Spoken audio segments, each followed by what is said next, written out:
Eu queria fazer uma breve reflexão por ocasião da data do Natal que se aproxima e reafirmar que o Natal ele ainda é sobre Jesus e principalmente sobre a sua obra.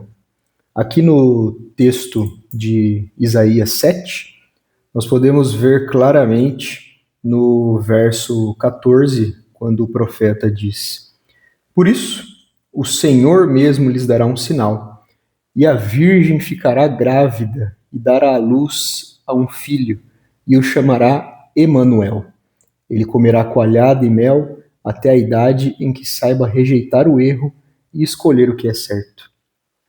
Aqui, nesse texto, Isaías prevê, centenas de anos antes, o nascimento de Jesus, a vinda do Messias até a Terra.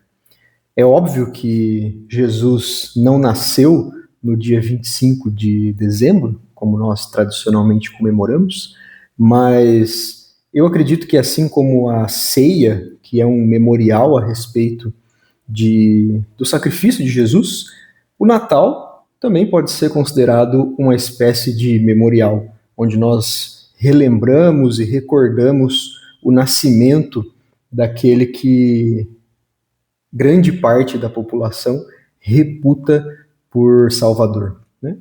Mas a reflexão que me vem à mente é que quando nós olhamos para esse texto e para outros textos que referenciam a vinda de Jesus, nós estamos falando a respeito de nascimento, chegada, vinda. Né? Quando Jesus nasce, uma estrela brilha nos céus e ela revela que o Salvador nasceu. E muitos vêm o adorar. Só que o nascimento implica início. Né? Toda vez que nasce uma nova criança, uma nova vida, implica o início de uma vida que anteriormente não existia. Só que quando nós falamos de Cristo, isso é quase que paradoxal, porque como pode nascer aquele que já existe desde o princípio, desde a fundação das eras? Ele é o próprio princípio e o fim. Como pode então ele nascer? E chegar, né? Quando Cristo chega até a terra, implica que ele não estava aqui entre os homens. Só que ele ainda é Deus e ele é onipresente. Ele está presente em todos os lugares. Ele, a própria palavra diz, né, em Salmos, de onde poderia eu fugir da tua presença? Ou seja, o Senhor está presente em todos os lugares. Ou seja, nascer, iniciar, chegar são coisas profundamente humanas. Apenas os seres criados estão fadados a essas condições limitantes do tempo e do espaço. Então, qual que é o propósito do nascimento e da chegada de Jesus aos homens? Nós vemos nesse contexto a grande humilhação de um Deus que é todo-poderoso se colocar na condição de homem, de humano, de ter um início, de ter um nascimento, de ter uma chegada, ou seja, ele se submeteu ao nascimento, aquele que existe desde sempre e está em todos os lugares. Nós podemos fazer duas perguntas então, né? Por que Jesus fez isso? E para que Jesus fez isso? O porquê nós podemos encontrar no livro de Hebreus, no capítulo 2, no verso 14, que diz exatamente o seguinte. Eu já podia ter deixado aberto aqui, né? Separado. Mas nós estamos em uma conversa. Cadê, gente?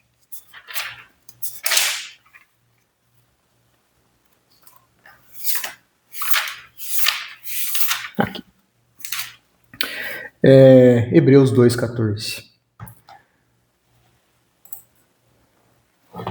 Quando nós lemos aqui, diz o seguinte: portanto, visto que os filhos são pessoas de carne e sangue, ele também participou dessa condição humana para que por sua morte derrotasse aquele que tem o poder da morte, isso é, o diabo, e libertasse aqueles que durante toda a vida estiveram escravizados pelo medo da morte. Então, por que Jesus precisou se transformar homem?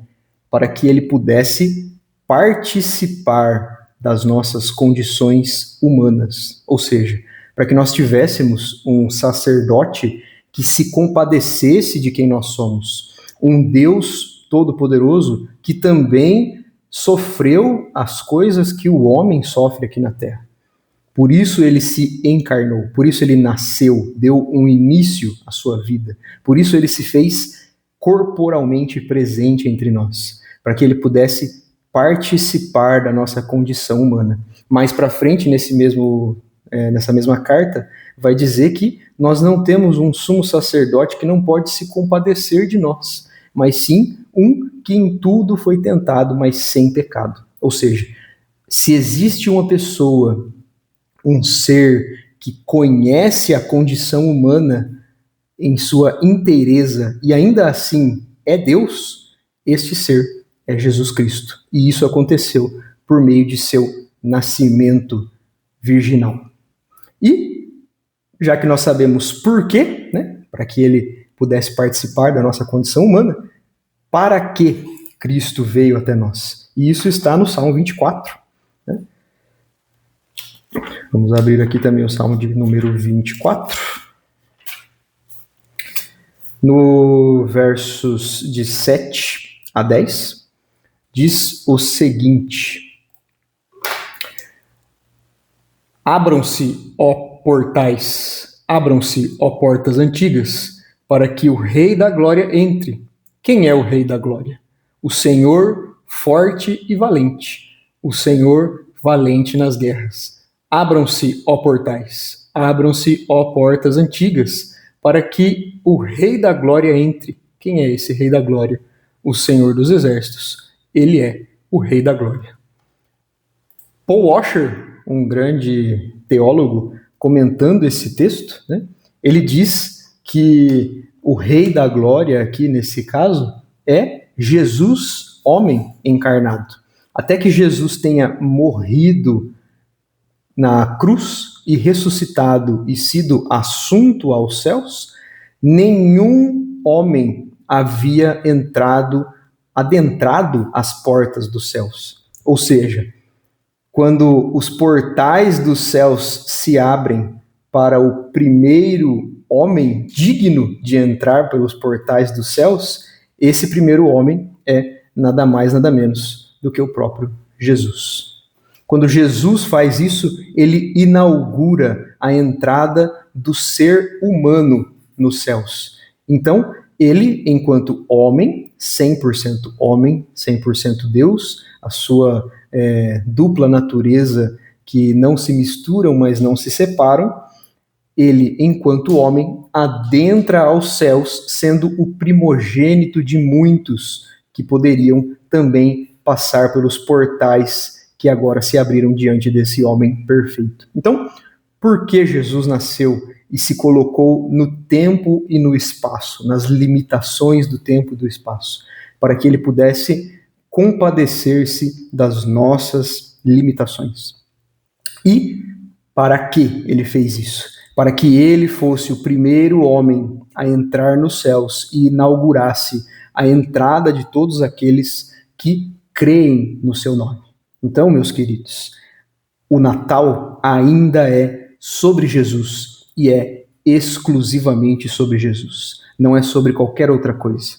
A reunião, a mesa, a comida, os presentes nunca vão de fato representar o que o nascer e chegar realmente significam para um ser incompreensivelmente divino como o nosso Deus. Então, quando você for celebrar a sua ceia de Natal com seus entes queridos, não se limite a presentes e comilança, mas traga à memória o verdadeiro motivo do porquê essa data existe em nossos calendários. Ainda que você não seja cristão, que você utilize esse momento como um momento de reflexão, né? Porque existe grande sabedoria na reflexão, existe grande sabedoria no contemplar das coisas criadas. Lembremos disso e esqueçamos o resto, porque o Natal não tem nenhum outro significado, senão o nascimento do nosso Senhor e Salvador, Jesus Cristo. Que Ele os abençoe. Se você gostou desse vídeo, compartilhe com alguém que você acha que vai gostar também. E nos vemos em uma próxima. Até mais.